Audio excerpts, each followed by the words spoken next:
You take the case of the last war in Lebanon. A lot of Israel's artillery happened to have been located near Arab villages in Israel.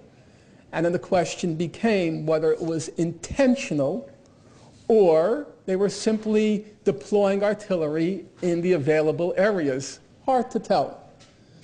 So number one, a lot of the language is ambiguous. Number two, Palestine, Israel, are the most heavily monitored area in the world by human rights organizations. There are the big organizations, Human Rights Watch, Amnesty International, and then there's this whole slew of local organizations, each of which churns out one report after another. It's very difficult to keep up with. But you would assume so many different organizations, so many different research staffs, you would assume there are going to be differences of opinion about what's actually happening. And then number three, a lot of human rights work is just very vulnerable to human error. Because what is human rights work? It's somebody going out into the field, observing a demonstration, and trying to figure out, did the Palestinians initiate the clash? And if they did they use stones or live ammunition? And did the Israelis initiate the clash? And if they did, were they in a life-threatening situation? And if they were, did they first fire warning shots? And then if they did, were they aiming at the legs, the torso, the head? In human rights work, that all makes a difference. And this is a sophisticated Brown University audience, so you all know the film Rashomon by Kurosawa. How many of you know it? That's very impressive. I'm very surprised. This is a sophisticated audience. Or you already know the young age how to lie. So for those of you who didn't raise your hands because of a certain respect for truth, the Rashomon is several people observing the same incident and then in retrospect remembering it altogether differently. And so you would expect that people observing the same demonstration would remember it differently, or that's plausible.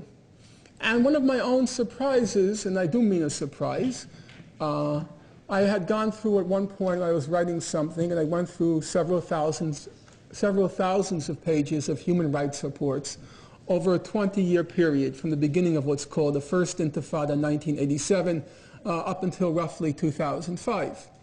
And there was a huge amount of material to sift through, and I was genuinely surprised that literally, and I'm not fearful of a polygraph being put to my wrist at this moment, I was quite surprised that over a 20-year period, thousands of pages of reports from multiple human rights organizations, literally, I was able to find only one case of one demonstration on one afternoon in one city where two human rights organizations disagreed about what happened. And the point on which they disagreed happened to have been itself quite trivial. There's no dispute, no controversy about what this record shows. Okay, what does this all mean in concrete practical reality? Let's take the most common aspect, in my opinion not the most important, but certainly the one that's most salient, the question of fatalities during the Israel-Palestine conflict. As some of you know, January 2006, the Palestinian people, in a certified, internationally monitored election, elect the Islamic movement Hamas into power in the occupied territories. Immediately as they come to power, Israel, and then followed by the United States, impose these brutal economic sanctions among the Palestinian people, the justification being several-fold for our purposes now, the main claim being that Hamas is a terrorist organization, terrorism is illegal under international law, and that for the Palestinians to return to the community of civilized nations, their elected government has to renounce terrorism. And in fact, it seems to me that's pretty much a no-brainer. Terrorism is illegal under international law. Terrorism being the standard definition, the targeting of civilians to achieve a political goal or a political aim. And so there's no point in belaboring what it seems to me is obvious. Terrorism is illegal. The targeting of civilians to achieve a political goal is immoral and illegal. So there's no point, as I said, to belaboring it, and it would be, in my opinion, obtuse to quarrel about it. No qualifications apart from the obvious one. Namely, if you apply a principle across the board to all parties to a conflict, it's a moral or legal principle. But if you only apply it to one party to the conflict, it ceases to be a moral or legal principle. It becomes, as everyone in this room knows, a hypocritical principle. And so trying as we would want to at an institution of higher learning committed to principles of truth and justice, let's apply the principle across the board and see what the record looks like. Let's start with the raw material.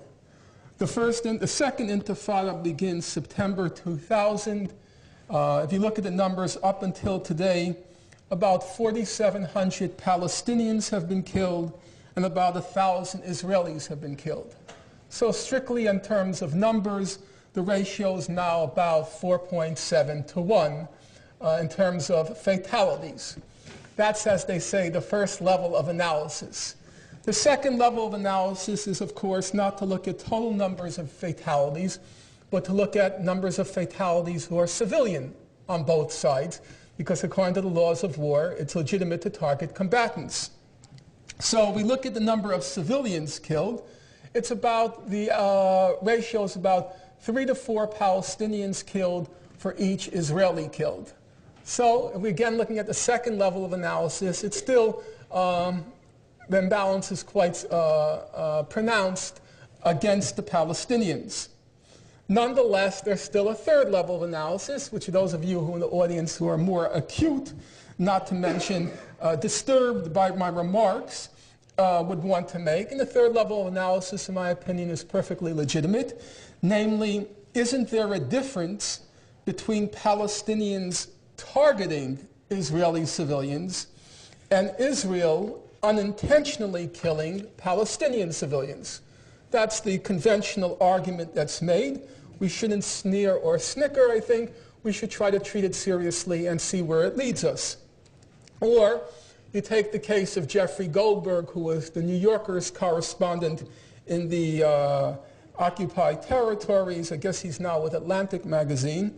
In his recent book, I think he's only written one, in his book Prisoners, Jeffrey Goldberg has a very distinguished career. Before he was a correspondent for the New Yorker, he was a prison guard for Israel, which it seems to me is a perfect qualification for being a correspondent for the New Yorker. And by the way, a torturer. That's a fact. Mr. Goldberg, in his book Prisoners, he recounts an argument he had with a Hamas member, and he says to the Hamas member at one point in indignation and frustration, he says, "For God's sake, we don't try to kill children." The obvious point being that the children we kill, it's an accident, but you target Palestinian children, Israeli children. So again, let's look at the record. The record shows about 900 Palestinian children have been killed during the Second Intifada, which is more than the total number of Israeli civilians killed. The total number of Israeli civilians killed is about 710, of whom about 120 were children. So more Palestinian children have been killed than the total number of Israeli civilians killed. And just comparing children with children, the ratio is about 7 to 1. So our first conclusion based on the raw material is or raw data, for the want of trying to kill Palestinian children, it would seem that Israelis were awfully good at it.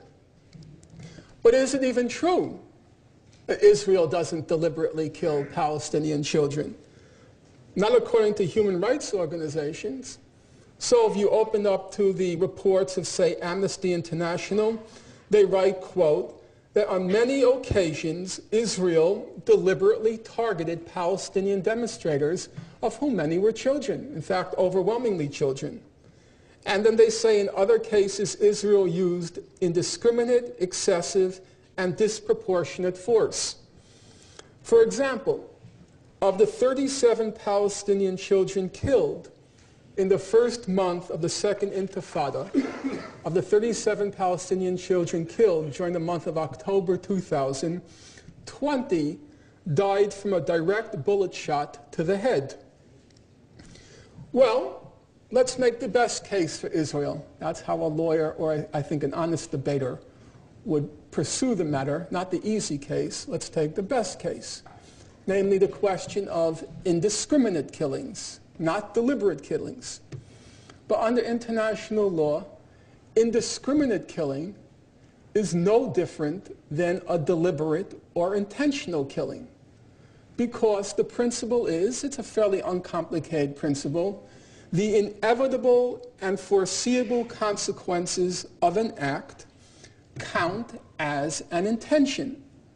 The inevitable and foreseeable consequences of an act count as an intention. So if you spray a crowd indiscriminately with machine gun fire, the inevitable and foreseeable consequence is that civilians will be killed. And therefore, it counts as an intention. Not a particularly complicated idea. There are some people in the audience now who are very disgruntled by what I have to say. The indignation is arising in them, and they have decided the point has come to resolve this matter for once and for all.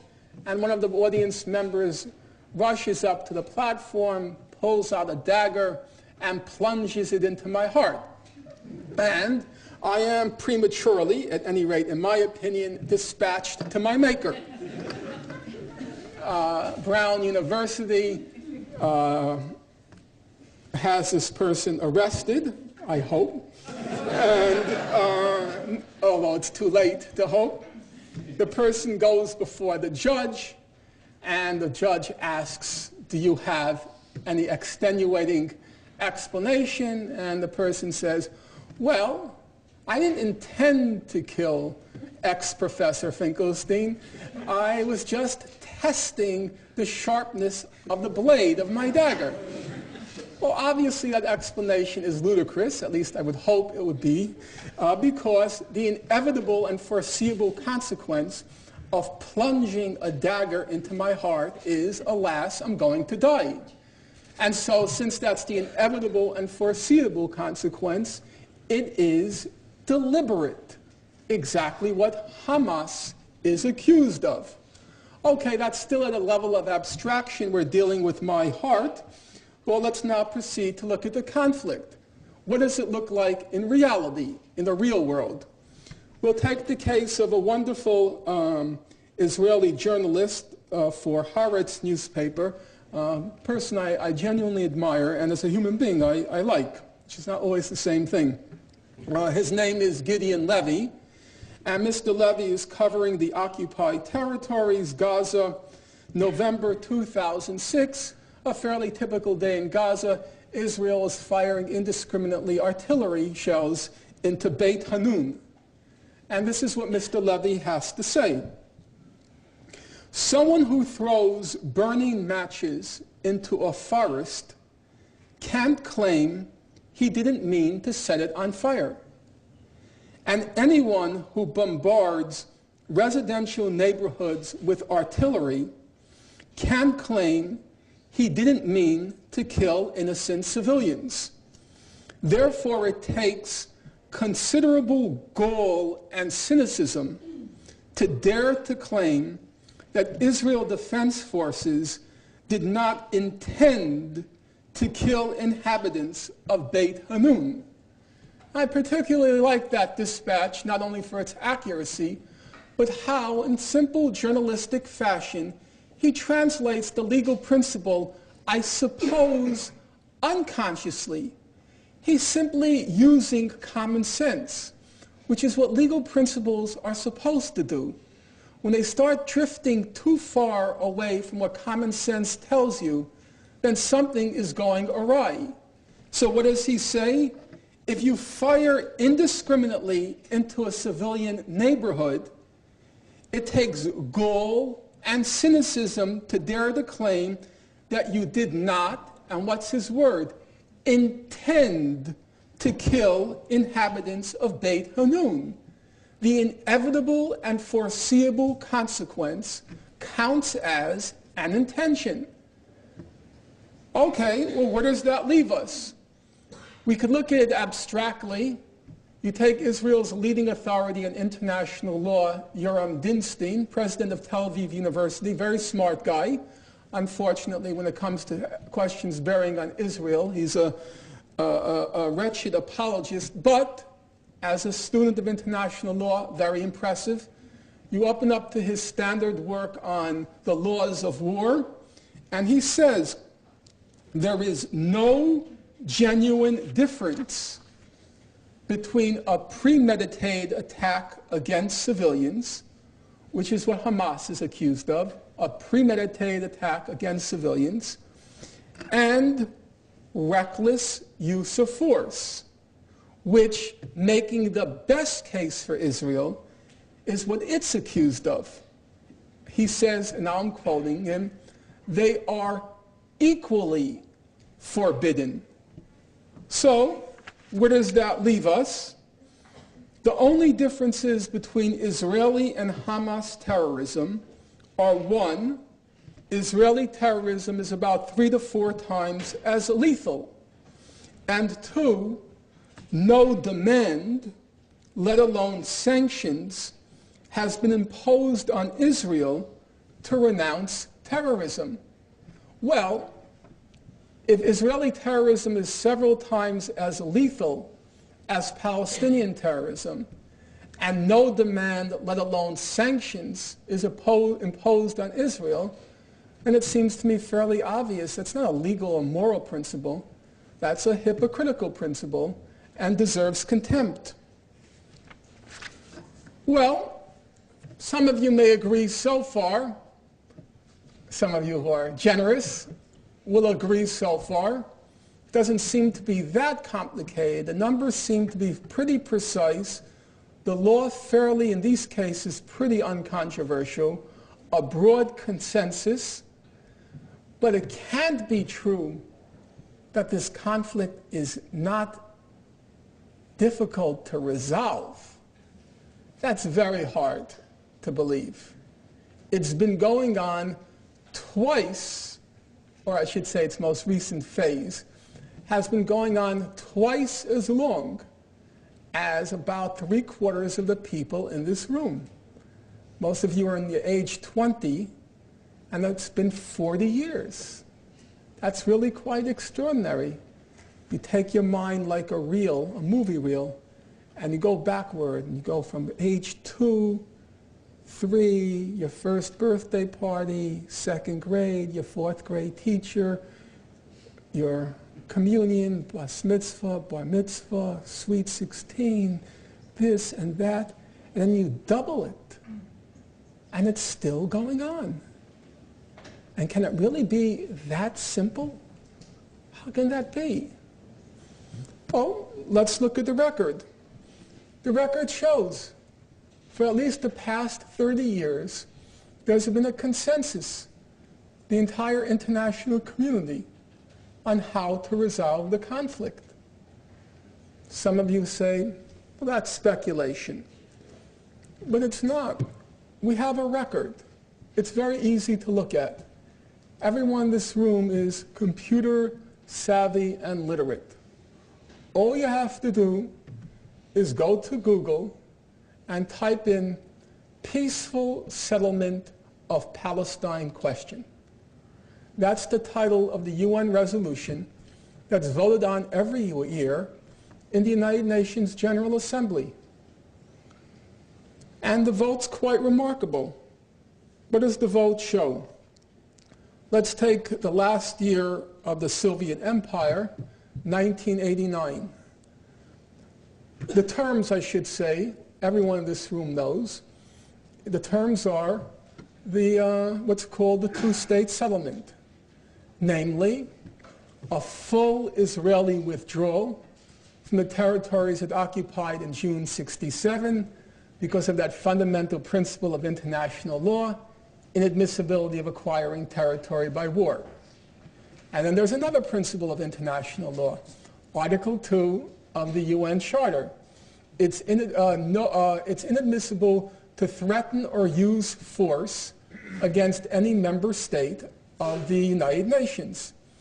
So, neighboring Arab states, a newly formed state of Palestine, they have to recognize Israel's right to be free from the threat or use of force. Those are the principles. Full withdrawal, full recognition of Israel. Those are the essential principles. All right, what's the vote? 1989, the vote is 151-3. The whole world on one side, Israel, the United States, and the island state of Dominica on the other side. Time doesn't allow me to go through all of the votes, so let's just do it quickly. 1997, the vote, 155-2. 1998, the vote, 154-2. 2002, the vote, 160-4. 2003, the vote, 160-6. 2004, 161-7. 2006, 157-7.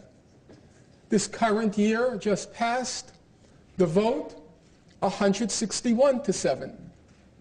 Now, some of you in this audience who are math whizzes and have a critical mind will no doubt have noticed that the vote leapt all the way from 2 to 7. And it's true. It did go from 2 to 7.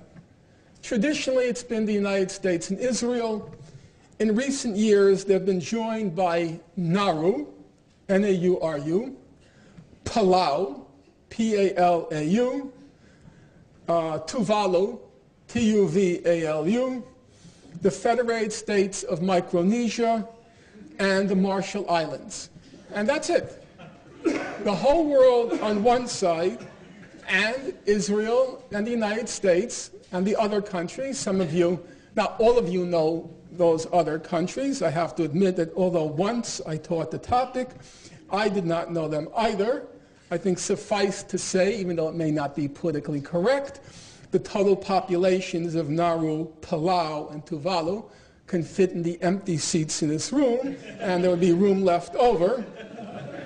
Okay, that's the record.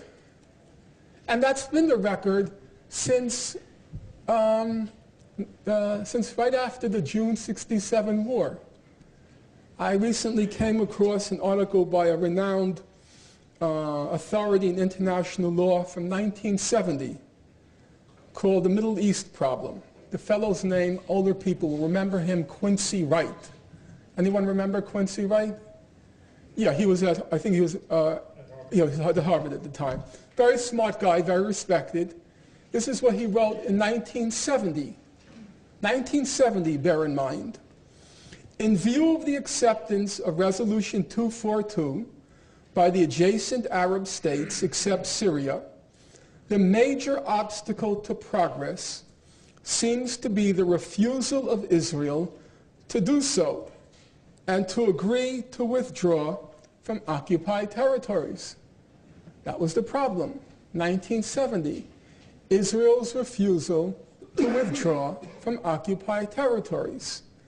Fast forward to 2006. Ex-President Jimmy Carter writes a book, Palestine, Peace, Not Apartheid. What does he conclude in what was said to be a highly controversial book? Indeed, it was said to be an outrageous book. And what did he conclude? Quote, "Peace will come to Israel and the Middle East only when Israel is willing to comply with international law by accepting its legal borders." The same problem in 1970 is the same problem 40 years ago. Israel's refusal to withdraw and accept its legal borders. Well, what does it mean concretely?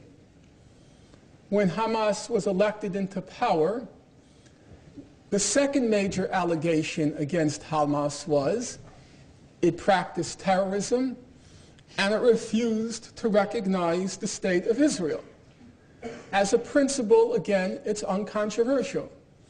Israel is a member state of the United Nations, and therefore it's illegal for there to be threats or use of force against it. No point in arguing the obvious. And Hamas's record for a time was ambiguous.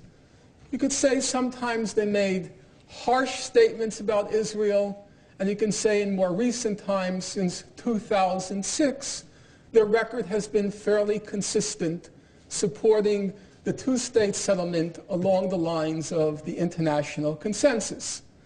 So let's take the worst case, that in the past they have made ambiguous and in some cases harsh statements. All right, but what's Israel's record? No Israeli government has ever recognized a two-state settlement on the June 1967 border.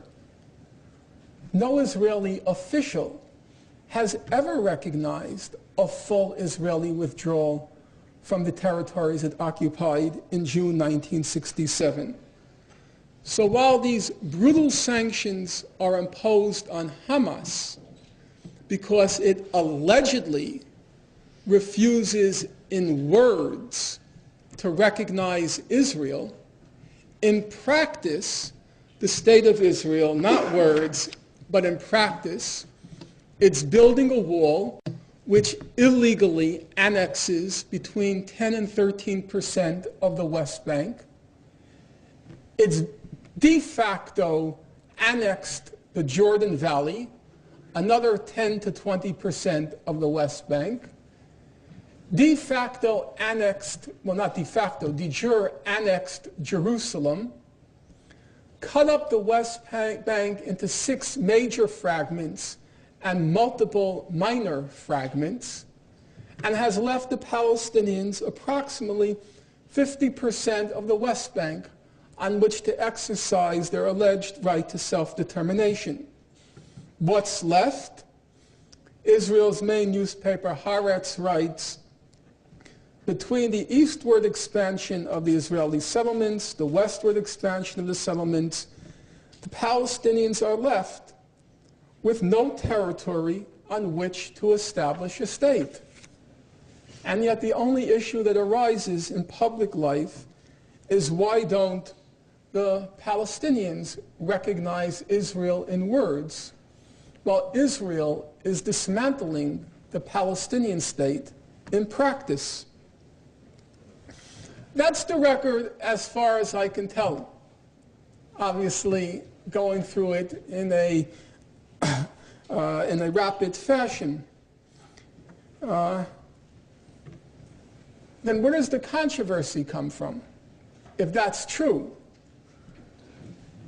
The controversy, it seems to me, there are 2 aspects to it.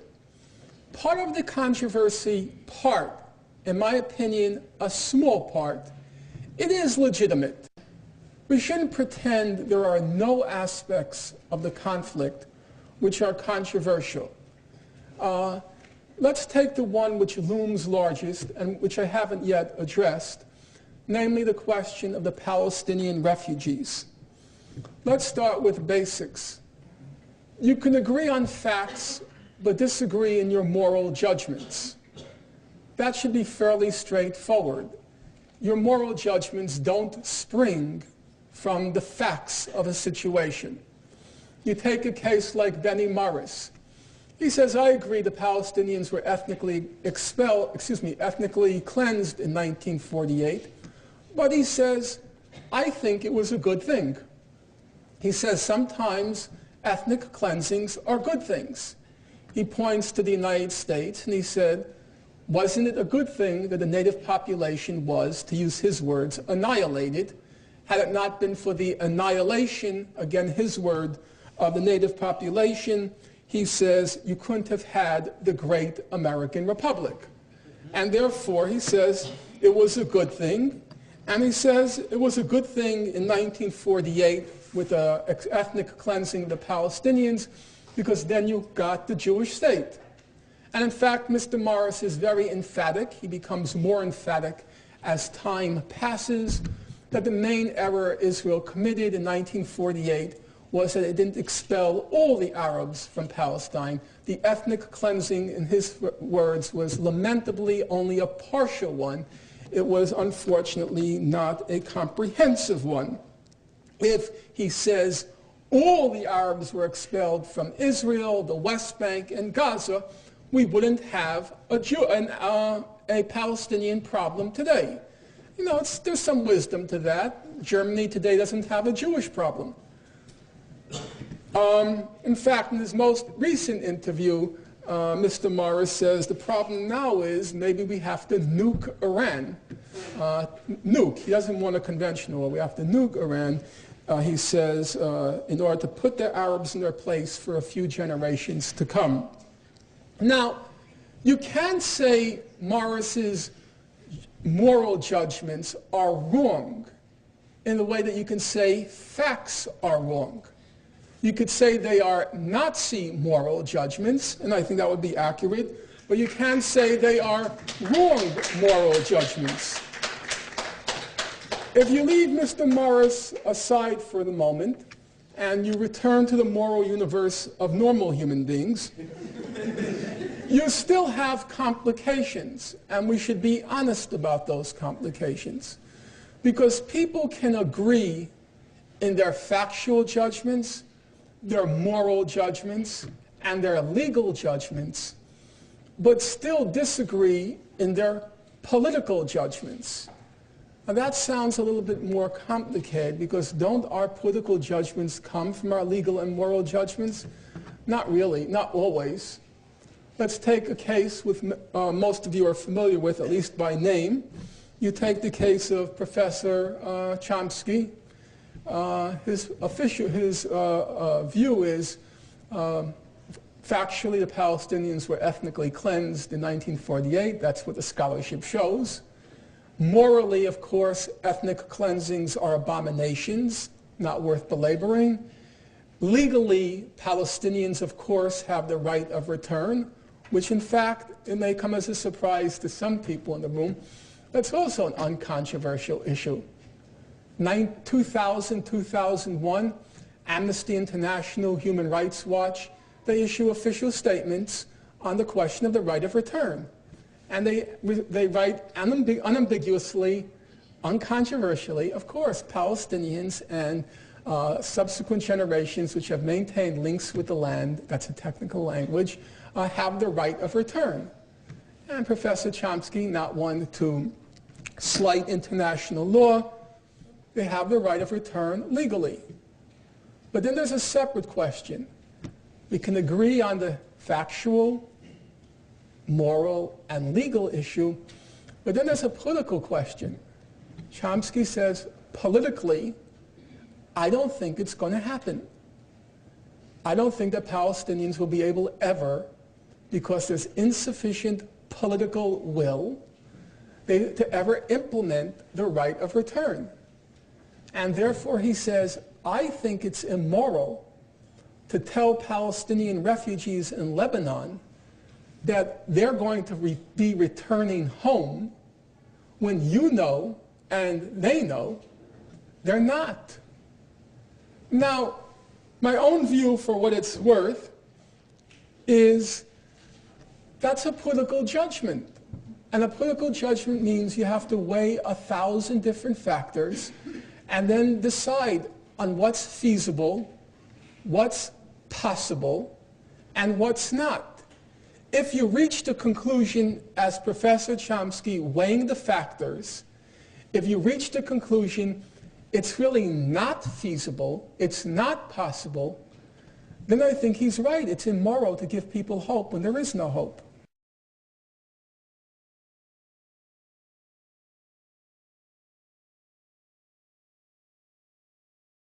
Report after another, it's very difficult to keep up with.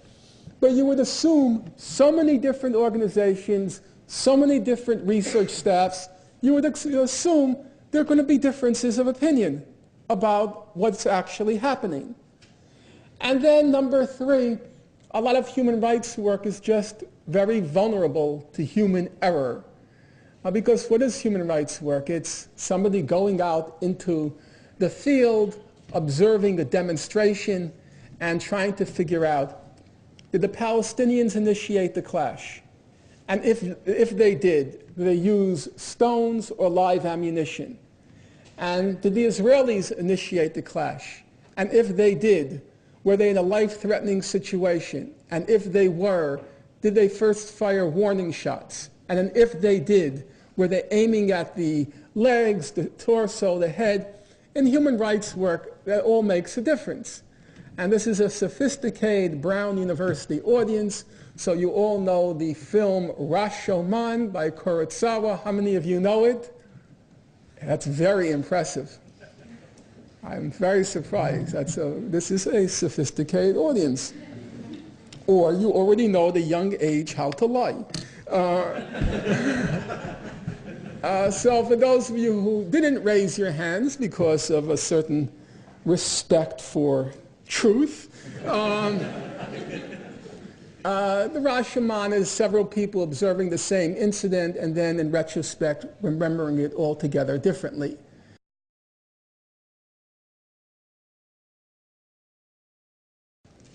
You take the case of the last war in Lebanon. A lot of Israel's artillery happened to have been located near Arab villages in Israel. And then the question became whether it was intentional or they were simply deploying artillery in the available areas. Hard to tell. So number one, a lot of the language is ambiguous. Number two, Palestine, Israel are the most heavily monitored area in the world by human rights organizations. There are the big organizations, Human Rights Watch, Amnesty International, and then there's this whole slew of local organizations, each of which churns out multiple human rights organizations. Literally, I was able to find only one case of one demonstration on one afternoon in one city where two human rights organizations disagreed about what happened. And the point on which they disagreed happened to have been itself quite trivial. There's no dispute, no controversy about what this record shows. Okay, what does this all mean in concrete practical reality? Let's take the most common aspect, in my opinion not the most important, but certainly the one that's most salient, the question of fatalities during the Israel-Palestine. And so you would expect that people observing the same demonstration would remember it differently, or that's plausible. And one of my own surprises, and I do mean a surprise, I had gone through at one point, I was writing something, and I went through several thousands of pages of human rights reports over a 20-year period from the beginning of what's called the First Intifada in 1987 up until roughly 2005. And it was a huge amount of material to sift through, and I was genuinely surprised that literally, and I'm not fearful of a polygraph being put to my wrist at this moment, I was quite surprised that over a 20-year period, thousands of pages of reports